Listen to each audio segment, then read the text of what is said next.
Tuck Everlasting, Chapter 19. The man in the yellow suit came into the sunlit parlor. He stood for a moment, looking around at them all, May and Miles and Jessie and Tuck and Winnie, too. His face was without expression, but there was something unpleasant behind it that Winnie sensed at once, something that made her instantly suspicious. And yet his voice was mild when he said, "You're safe now, Winifred. I've come to take you home." "We were going to bring her back directly ourselves," said Tuck, standing up slowly. "She ain't been in no danger." "You're Mr. Tuck, I suppose," said the man in the yellow suit. "I am," said Tuck formally, his back straighter than usual. "Well, you may as well sit down again. You too, Mrs. Tuck. I've a great deal to say and very little time for saying it." May sat down on the edge of the rocker, and Tuck sat, too, but his eyes were narrowed. Jessie said uneasily, "Who in tarnation do you think you—" But Tuck interrupted. "Hush, boy. Let him speak his piece." "That's wise," said the man in the yellow suit. "I'll be as brief as possible." He took off his hat and laid it on the mantel, and then he stood, tapping his foot on the littered hearth, facing them. His face was smooth and empty. "I was born west of here," he began, "and all the time I was growing up, my grandmother told me stories. They were wild, unbelievable stories, but I believed them. They involved a dear friend of my grandmother's who married into a very odd family, married the older of 2 sons, and they had 2 children. It was after the children were born that she began to see that the family was odd. This friend of my grandmother's, she lived with her husband for 20 years, and strange to say, he never got any older. She did, but he didn't, and neither did his mother, or his father, or his brother. People began to wonder about that family, and my grandmother's friend decided at last that they were witches, or worse. She left her husband and came with her children to live at my grandmother's house for a short while. Then she moved west. I don't know what became of her, but my mother still remembers playing with the children. They were all about the same age. There was a son and a daughter." "Anna," whispered Miles. May burst out, "You got no call to come and bring us pain." And Tuck added roughly, "You got something to say? You better come to the point and say it." There now," said the man in the yellow suit. He spread his long white fingers in a soothing gesture. "Hear me out. As I've told you, I was fascinated by my grandmother's stories. People who never grew older. It was fantastic. It took possession of me. I decided to devote my life to finding out if it could be true, and if so, how and why. I went to school. I went to a university. I studied philosophy, metaphysics, even a little medicine. None of it did me any good. Oh, there were ancient legends, but nothing more. I nearly gave it up. It began to seem ridiculous and a waste of time. I went home. My grandmother was very old by then. I took her a present one day, a music box, and when I gave it to her, it reminded her of something. The woman, the mother of the family that didn't grow old. She had had a music box." May's hand went to the pocket of her skirt. Her mouth opened, and then she shut it again with a snap. "That music box played a very particular tune," the man in the yellow suit went on. "My grandmother's friend and her children, Anna? Was that the daughter's name? They'd heard it so often that they knew it by heart. They'd taught it to my mother during the short time they lived in the house. We talked about it then, all those years afterward, my mother, my grandmother, and I. My mother was able to remember the melody finally. She taught it to me. That was nearly 20 years ago now, but I kept it in my head. It was a clue." The man in the yellow suit folded his arms and rocked a little. His voice was easy, almost friendly. "During those 20 years," he said, "I worked at other things, but I couldn't forget the tune or the family that didn't grow older. They haunted my dreams. So a few months ago, I left my home and I started out to look for them, following the route they were said to have taken when they left their farm. No one I asked along the way knew anything. No one had heard of them. No one recognized their name.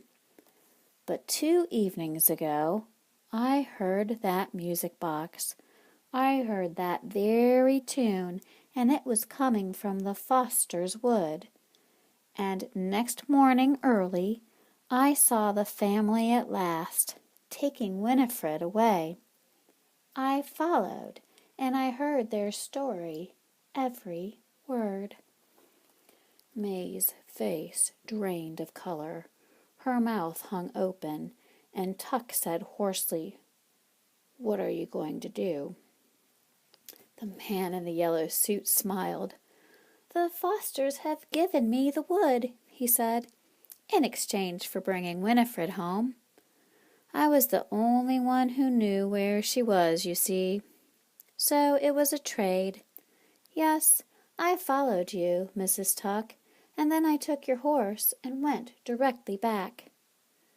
The tension in the parlor was immense. Winnie found that she could scarcely breathe. It was true, then.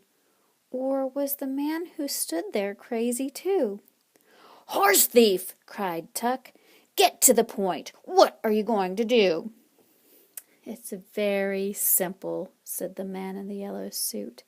And as he said this, the smoothness of his face began to loosen a little. A faint flush crept up his neck, and the pitch of his voice lifted, became a fraction higher. "Like all magnificent things, it's very simple. The wood and the spring belong to me now." He patted his breast pocket. "I have a paper here, all signed and legal, to prove it. I'm going to sell the water, you see." "You can't do that!" roared Tuck. You've got to be out of your mind." The man in the yellow suit frowned. "But I'm not going to sell it to just anybody," he protested. "Only to certain people who deserve it. And it will be very, very expensive." "But who wouldn't give a fortune to live forever?" "I wouldn't," said Tuck grimly. "Exactly," said the man in the yellow suit. His eyes glowed. "Ignorant people like you should never have the opportunity. It should be kept for certain others. And for me. However, since it's already too late to keep you out, you might as well join me in what I'm going to do. You can show me where the spring is and help me advertise. We'll set up demonstrations. You know, things that would be fatal to anybody else, but won't affect you in the least. I'll pay for your assistance, of course. It won't take long for the word to spread, and then you can go your way. Well, what do you say?" Jessie said dully, "Freaks? You want us to be freaks in a patent medicine show." The man in the yellow suit raised his eyebrows, and a nervous petulance came into his voice. "Of course, if the idea doesn't appeal to you," he said, blinking rapidly, "you needn't be in on it. I can find the spring and manage just as well without you." But it seemed the gentlemanly thing to make the offer. "After all," he added, looking round at the cluttered room, "it would mean you could afford to live like people again instead of pigs." And that was when the tension burst. All 4 Tucks sprang to their feet at once. while Winnie, very frightened, shrank back in her chair.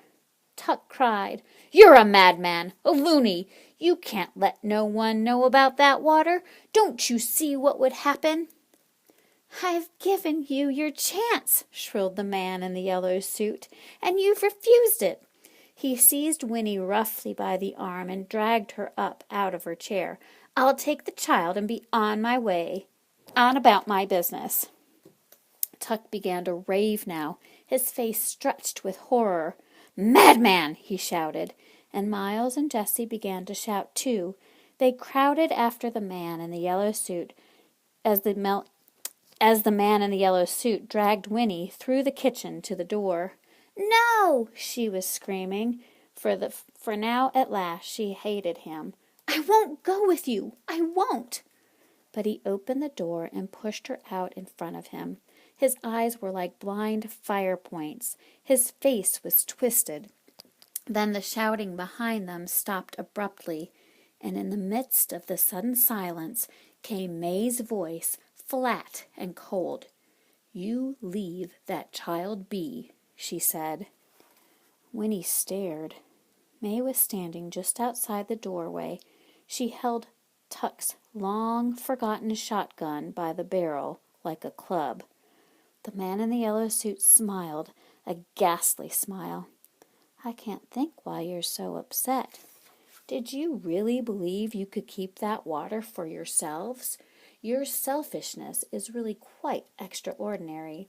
And worse than that, you're stupid. You could have done what I'm about to do long ago. Now it's too late. Once Winifred drinks some of the water, she'll do just as well for my demonstrations. Even better. Children are much more appealing anyway. So you may as well relax. There's nothing you can do to stop me." But he was wrong. May lifted the shotgun. Behind her, Miles gasped, "Ma, no!" But May's face was dark red. "Not Winnie," she said between clenched teeth. "You ain't going to do a thing like that to Winnie, and you ain't going to give out our secret." Her strong arm swung the shotgun round her head like a wheel. The man in the yellow suit jerked away, but it was too late. With a dull cracking sound, the stock of the shotgun smashed into the back of his skull. He dropped like a tree, his face surprised, his eyes wide open. And that was the very moment, riding through the pine trees just in time to see it all, came the Tree Gap constable.